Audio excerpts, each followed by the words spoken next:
여러분 어젯밤에 꿈 꾸셨습니까? 저는 꿈을 잘 꾸지 않습니다.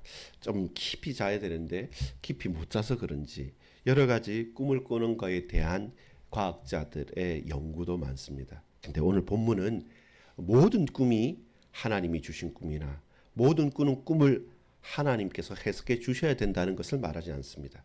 중요한 것은 뭡니까? 그 꿈을 꾸고 그 꿈을 해석하는 모든 것의 주인이 우리 하나님이시란 겁니다. 꿈꾸는 것뿐만 아니라 그 모든 삶에 잠자고 생활하는 모든 것의 주인이 우리 하나님이심을 증언하는 그런 본문입니다. 아버지 하나님, 꿈의 주인이신 하나님, 우리가 꿈을 꾸고 깨고 우리가 생활하고 말하고 걸어가는 우리의 삶 모든 것이 하나님의 것임을, 하나님의 이끄심과 하나님의 붙드심과 하나님의 안아주심이 아니라고 한다면 우리가 단 한 걸음도 걸어갈 수 없고 한 치 앞도 예상할 수 없음을 압니다.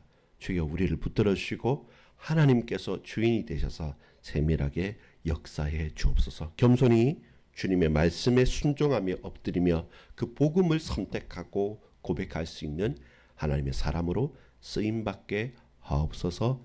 예수 그리스도 이름으로 간절히 기도합니다. 아멘. 여러분 반갑습니다. 오늘 이 날에 우리가 한 10분 남짓인 이 날에 이 시간에 집중해서 딱 한 가지 결론적으로 말씀드리면 무엇이냐? 하나님은 꿈을 꾸게 하십니다. 또한 하나님은 그 꿈을 해석하기도 하십니다. 그 말은 뭡니까? 꿈의 주인은 하나님이시다. 아니 우리가 꿈꾸는데 그 꿈의 주인이 하나님이시란 말입니까? 예, 맞습니다. 그 말은 뭡니까? 꿈은 우리가 혼자 밤에 자면서 무의식적으로 꾸는 꿈이잖아요. 그런 무의식과 우리 속에 잠잘 때에도 하나님께서 역사하시는데 과연 우리가 깨어있고 우리가 살아가는 인생의 모든 것들을 모른 채 하시겠습니까? 아니죠. 꿈의 주인이신 하나님께서 저와 여러분의 모든 일상을 다스리고 붙들고 계신다. 저는 이 결론을 가지고 오늘 창세기 40장 1절에서 23절까지의 말씀을 같이 고백하고 살펴보고 곧 잘하고 또한 하나하나 세밀하게 바라보기를 간구합니다. 오늘 제목은 꿈의 주인이신 하나님입니다. 어떤 질문을 하고 싶냐면 여러분 어떤 꿈을 꾸셨습니까? 라고 한번 제가 질문해 보고 싶습니다. 오늘 어젯밤에 어떤 꿈 꾸셨습니까? 저는 개인적으로 꿈을 잘 꾸지 않습니다. 뭔가 꾼 것 같은데 기억이 잘 나지 않을 때가 많아요. 근데 신기한 꿈을 꾼 적 혹은 특이한 꿈을 꾼 기억들 아주 오래 전인 것 같지만 그게 어떤 스토리가 있는데 그 스토리가 기억나는 게 아니라 어떤 분위기나 단편적인 어떤 것들이 생각나는 것 같습니다. 그때 그 꿈은 뭔지를 잘 기억 안 나고 희미한데 그때 뭐 좀 마음을 졸였다. 아니면 불안했다. 아니면 부끄럽고 창피했다. 아니면 신났다. 뭐 이런 아니면 두근두근하면서 흥미진진했다. 이런 어떤 감정으로 이렇게 남는 경우가 몇 가지가 있었더랬습니다. 사람들은 주로 꿈하면 제일 많이 말하는 게 뭔지 압니까? 태몽. 그거는 위인전만 봐도 그래요. 위인전만 보면 전부 다 태몽이 다 있어요. 어떻게 해서 왔다 그러면 이 사람이 비범한 인물이라는 걸 사실 그 사후에나 그 뒤에 덧붙일 수 있는 겁니다. 뭔가 특별하게 태어났다는 이 정도 인물이면 스토리가 있겠지라고 하는 경우가 많기 때문에 태몽이 있고요. 그 다음에 이제 요즘에 사람들이 많이 좀 관심을 가지는 것은 예지몽. 앞으로 되어질 일에 대해서 꿈으로 한다 해서 그 얼마 전 몇 달 전 진짜 6개월 몇 달 전까지만 해도 일본 그 어떤 예지몽을 꾼 사람의 책이 불티나게 팔려서 그때 이제 그 비행편이 좀 영향을 받을 정도로 그런 때도 있었습니다. 그 대단한 것이죠. 또 쉽게 말해서 제일 많은 꿈을 회자할 때 뭐라 합니까? 개꿈 해서 그 개꿈이야. 그럼 그렇지 않아. 그거하고 또 많은 게 이제 돼지 꿈을 꾼다, 뭐 똥을 꿈을 꾼다 이러면 복권 사는 것, 로또나 복권 사는 꿈을 꾼다, 뭐 이런 이제 꿈은 또 반대다. 이렇게 우리에게 있어서 꿈에 대한 이미지는 여러 가지가 있습니다. 근데 제가 그 이야기를 할 것이 아니라 오늘 본문이 무슨 이야기를 하는지를 봐야 되죠. 쉽게 말해서 또 주목해야 될 것은 뭡니까? 성경은 꿈에 대해서 어떻게 말하고 있는가? 궁금하지 않습니까? 근데 이 꿈에 대해서 제일 성경에 많이 말했던 사람, 꿈과 관계된 사람이 바로 요셉인 것이죠. 요셉은 그 꿈이 자신의 주특기이죠. 그 꿈에 대해서 아주 예민했던 사람이고, 근데 그 꿈 때문에 실제로는 형들한테 팔린 거잖아요. 형들이 팔아버린 거잖아요. 그냥 가만히 있어도 아버지가 편애하는 것 보기 싫은데 형들한테 가서 당신들이 나한테 절한다. 우리 부모님까지 온 가족들이 다 절할 거다. 이걸 떠벌리듯이 말할 때 아버지는 마음에 간직해 두긴 했지만 열받고 더 이상 말하지 말라 형들이 눈꼴 사납게 봤던 것. 그 꿈이 그 인생의 걸림돌이 되기도 했고 근데 그 나머지 그 후반부에 있어서는 애굽에서도 꿈을 꿨고 이것은 꿈은 국경과 인종을 초월하는 것 같습니다. 시간과 공간을 초월해서 지금도 또 그때도 인간되는 꿈을 꿨고 그리고 각자 그 꿈에 영향을 주고 받았던 것 같습니다. 성경은 모든 인간의 꿈이 하나님의 계획이라든지 뜻이 있다든지 이렇게 말하진 않습니다. 근데 특별하게 하나님께서 꿈을 통해서 말씀을 예비하시고 또한 당신의 뜻과 계획들을 드러내신 때가 있다라는 것은 분명합니다. 그리고 그 모든 것이 특별히 하나님의 말씀인 계시가 있기 이전까지는 어느 정도 하나님께서 계시의 수단으로 썼다는 것을 우리는 신구약 성경을 통해서 알게도 됩니다. 근데 지금도 그러냐라고 한다면 우리는 꼭 그렇지만은 않다고 봅니다. 기다기보다는 그렇지 않다는 게 더 강한 해석일 수 있습니다. 다만 절대적으로 이제는 꿈은 필요 없냐라고 할 때는 그때는 아니죠.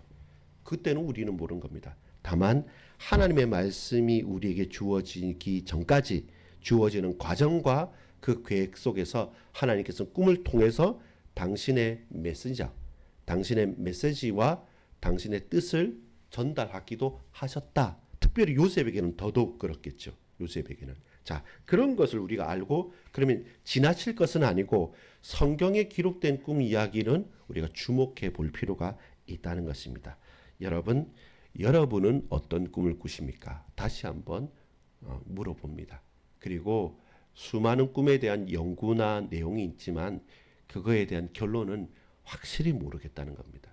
뭔가가 있고 연결되어져 있는 것은 있고 우리에게 주어진 그 개인에게 있는 많은 중요한 메시지이긴 하지만 그걸 확고하게 확실하게 딱 정확한 당신이 꾼 꿈은 이렇습니다라고 말할 수는 없다는 겁니다. 그걸 우리가 알고 이제 한번 말씀을 생각해 보겠습니다. 첫 번째입니다. 꿈꾸게 하시는 하나님이십니다. 무슨 말입니까? 꿈꾸게 하시는 하나님. 우리가 내가 꿈을 꿨기 때문에 이 꿈은 내 거 혹은 꿈을 사고 팔기도 합니다. 그게 여러분 착각이라는 겁니다. 내가 꿈꿨기 때문에 이 내 꿈은 언제나 나하고 영향력을 가지고 있다. 내가 그걸 해석해야 돼라고 생각하지 말라는 겁니다. 오늘 본문은 더 그렇습니다. 우리는 서론에 살펴봤던 것처럼 꿈일 수도 있습니다. 그냥 내가 간절히 바라던 것이 막 할 수도 있고 어떤 거는 내 인생에 아주 결정적으로 중요한 꿈이 되기도 합니다. 또 태몽을 대신 꿔준다고 하기도 하는 것처럼 꿈에 대해서 복잡다단한 사람들의 말들이 많은 거죠. 근데 여러분 주의해야 될 것은 이 꿈을 내가 원하는 대로 혹은 어떤 사람이 그 꿈을 해몽해 준다고 그게 진리냐 그게 맞는 말이냐 다 이런 꿈은 전부 다 복권 사야 되고 저런 꿈은 반대니까 또 좋아진다 나빠진다 이렇게 해석하는 게 자세히 보면 다 주관적인 거예요. 근데 여러분 결론적으로 성경에 그리고 오늘 창세기 40장에 고백해야 될 것은 꿈꾸게 하시는 하나님, 꿈의 주인은 하나님이십니다. 왜요? 바로의 생일 3일 전에 그 전에 잡혀왔던 고위공직자인 술 맡은 관원장과 떡 맡은 관원장이 꿈을 꾸게 된 겁니다. 그 감옥에 제일 인정받던 요셉이 그래도 급이 되는 그들을 정치 지도자를 수종 들고 있었던 겁니다. 성경을 읽을 때 우리가 말했지만 고위공직자들은 왕의 심기에 따라서 좌천되기도 하고 갑자기 올라서기도 합니다. 그래서 관수장들이나 사람들도 고위공직자가 지금 조금 고난을 당하고 감옥에 갇혔다고 한들 그들을 하대하면 안 돼요. 언제 바뀔지 모르기 때문에. 그래서 긴장하고 대우를 합니다. 여러분 요즘에도 어떤 장기수나 어떤 정치인들이나 대단한 인물이 감옥에 갔을 때 그 독방을 주거나 어느 정도 배려를 합니다. 그만한 예우가 있단 말이죠. 근데 옛날에는 훨씬 더 그랬겠죠. 신분 사회에서는.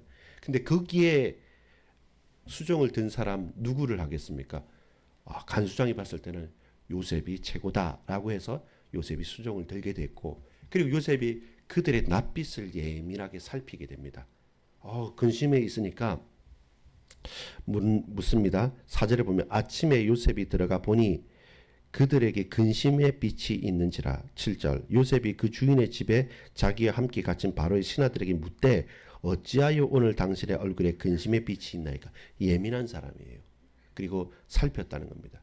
요셉은 그냥 쉽게 지나가는 그냥 무던한 사람이 아니라 예민하게 아는 사람이고, 그들이 야 택도 아닌 소리 하지 마, 네가 뭔데 그래 라고 말하지 않고 요셉을 신뢰하게 된 겁니다. 우리가 꿈을 꿨는데 해석할 사람이 없다, 찜찜하다 라고 말을 하는 겁니다. 그때 오늘 핵심적인 고백을 하죠. 요셉이 그들에게 이르되 9절 8절입니다. 하반절입니다. 해석은 하나님께 있지 아니하니까 청하건대 내게 이루소서. 해석은 하나님 하십니다. 그러니까 내게 말씀하십시오. 이 말은 뭡니까? 나는 하나님의 사람이란 겁니다. 그리고 하나님께서 나와 함께 계신다는 겁니다. 그걸 그 두 관원이 알았기 때문에 말을 했던 거예요. 인정했던 겁니다. 여러분, 꿈은 하나님께서 꾸시게 하셨던 겁니다. 이 본문에서 보면. 그렇다면 하나님께서 누구에게 꾸시게 하셨습니까? 요셉한테 바로 꾸게 해도 되는 거지 않습니까? 근데 술 맡은 관원장과 떡 맡은 관원장에 꾸게 하고, 이것이 결론이 아닙니다. 이 성경의 말씀을 쭉 보면 지금은 그 가장 중요한 사건을 놓고 빌드업이라 하죠. 하나하나 바탕을 이제 맞춰가는 마지막 그 핵심 바로왕의 꿈을 해석하기 위해서 어느 날 갑자기 탁 나타난 게 아니라 그 전부터 하나님께서 그 이야기를 쌓아가시는 거죠. 그래서 이때는 어찌해야 됩니까? 술 맡은 관원장, 떡 맡은 관원장 둘 다 죽으면 안 돼요. 근데 술 맡은 관원장은 살고 떡 맡은 관원장은 죽지 않습니까? 근데 이 일 이후에 술 맡은 관원장이 잊어버리게 되지 않아요? 그리고 나중에야 정말 가장 중요할 때, 가장 결정될 때 꿈하면 생각나는 사람이 누구겠습니까? 술 맡은 관원장이 나는 살고 그는 죽었다. 내가 왜 잊고 있었지? 어떻게 보자면 하나님께서 그 기억을 싹싹 지우개로 지워버렸듯이 그들 와 내가 왜 그걸 잊어버렸지? 라고 할 만큼 결국 꿈꾸게 하시는 분은 누구시라고요? 하나님이신 겁니다. 연결해서 넘어가겠습니다. 2번입니다. 두 번째는 꿈을 해석하는 분도 누구라고요? 하나님이시라는 겁니다. 꿈꾸게 하신 하나님께서 술 맡은 관원장과 떡 맡은 관원장에게 꾸게 하셨고, 해석하신 하나님께서 당신께서 그들에게 직접 나타나지 않으시고 당신이 붙드시는 요셉을 통해서 그들에게 요셉이 꿈쟁이고 꿈 해몽가인데 그가 섬기는 분은 여호와 하나님이다. 그 말은 뭡니까? 해석도 하나님의 손에 있고 전능자께서 수많은 술객들이 수많은 다른 사람들이 해몽을 못할 때 그때야 드디어 진가를 발휘하게 만든 거죠. 술 맡은 관원장이 나중에 소개를 하겠습니다. 어떻게 소개합니까? 내가 꾼 꿈을 해몽한 사람이 감옥에 있을 때 제가 그때 당신의 부름을 받았지 않습니까? 라고 얘기하겠죠. 나중에 바로왕에게. 근데 더 난이도가 높은 꿈이지 않겠습니까? 어떤 꿈입니까? 무슨 꿈인지도 모르는데 그 꿈을 내한테 말하고 해몽하란가. 그건 술객들이 할 수 없는 거죠. 그 말은 뭡니까? 꿈을 꾸게 하신 분도 하나님이시고 꿈을 해석하게 하시는 분도 하나님이심을 술 맡은 관원장이 각인시키는 거죠. 근데 지금은 아닌 거죠. 근데 앞으로는 그렇게 하실 거란 복선이 쫙 진하게 이렇게 깔려 있는 것이 오늘 본문입니다. 재미있지 않습니까? 여러분 어떻습니까? 내가 꿈을 꾸고 어떤 대단한 사람이 꿈을 해석합니까? 아니죠. 우리가 밤에 나도 기억나지 않는 희미한 그 꿈까지 하나님께서 허락하시고 그 잘 모르는 꿈까지 옆에 있는 다른 사람을 통해서 해석하신 하나님이시라면 저는 오늘 결론 맺고 싶은 건 바로 이것입니다. 하나님께서 꿈까지 해석하는데 내 삶의 모든 것을 해석하지 못할까? 그게 오늘 저와 여러분이 붙잡아야 될 겁니다. 왜냐하면 14절에 보면 요셉이 자신의 형편을 토로합니다. 웬만해서는 요셉은 꿋꿋하게 묵묵하게 있지 자신의 아쉬운 것을 말하지 않죠. 감옥에 가고 보디발의 아내가 유혹하고 갈 때까지 잠잠합니다. 근데 왜 이럴까라고 고통을 호소하는 게 여기 14절에 나왔던 부분입니다. 나를 생각해 달라고. 나는 원래 이런 사람이 아니라고. 나는 히브리인이고 내가 여기 갇힐 만한 잘못을 한 게 없다고. 나에게 하나님 은혜 주셔서 당신의 해석을 제대로 했다면 나를 기억해 달라고 했는데 그게 이제 요셉의 아쉬움 소리죠. 그리고 그건 정상적인 겁니다. 감옥에 갇힌 자로서. 우리에게 답답한 문제가 있고 환경들이 있습니다. 근데 역전해서 생각해 봐야 될 게 있습니다. 그게 뭐냐면 하나님께서 저 사람들의 꿈까지 알고 나로 해석하게 하시는데 과연 내 일상에 정신 차리고 살아가는 내 매일매일의 말과 행동과 일과 사건과 문제와 고통과 기쁨과 이 모든 내 삶의 일상을 하나님 모르시느냐? 알고 계신다는 겁니다. 내가 답답하고 내가 가슴 타고 빨리 해야 된다는 내 조급함보다 하나님 더 잘 나를 아시고 하나님 더 잘 예비하고 계신다는 겁니다. 근데 지금은 복권되면 안 되잖아요. 지금은 복권되면 적어도 술 맡는 관원장의 수하에서 일할 사람밖에 더 되겠습니까? 그가 이렇게 꺼내주면 그 사람에게.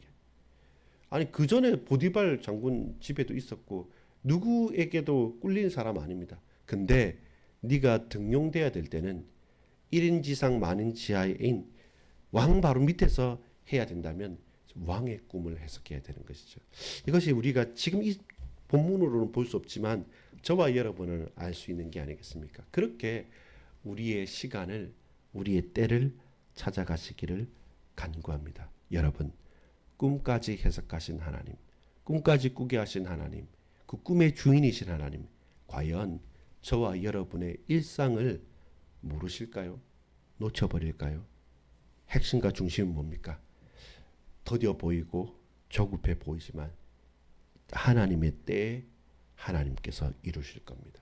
다만 우리가 주목해야 될 것은 바로 지금이 하나님 때인 것처럼 우리는 매일 주님께 붙들림 바 되어 살아가는 것입니다. 내 삶의 주인 되신 주님 앞에 무릎을 꿇는 그런 저와 여러분 되기를 간구합니다. 아버지 하나님 감사합니다. 사람들은 꿈꾸고 사람들은 소망하고 바라며 조급하고 혹은 자포자기하면서 많은 일들 속에 오갑니다. 오로지 우리가 그 가운데 하나님이 나의 주인이시다. 꿈에도 주인이시고 내 일상의 모든 삶의 주인이심을 믿고 하나님의 때를 잠잠히 바라볼 수 있고 소망할 수 있고 믿고 도전할 수 있는 사랑하는 반석기 지체들 우리의 동역자들 다 되게 인도해 주옵소서. 구주 예수 그리스도 이름으로 간절히 기도 올리옵나이다. 아멘.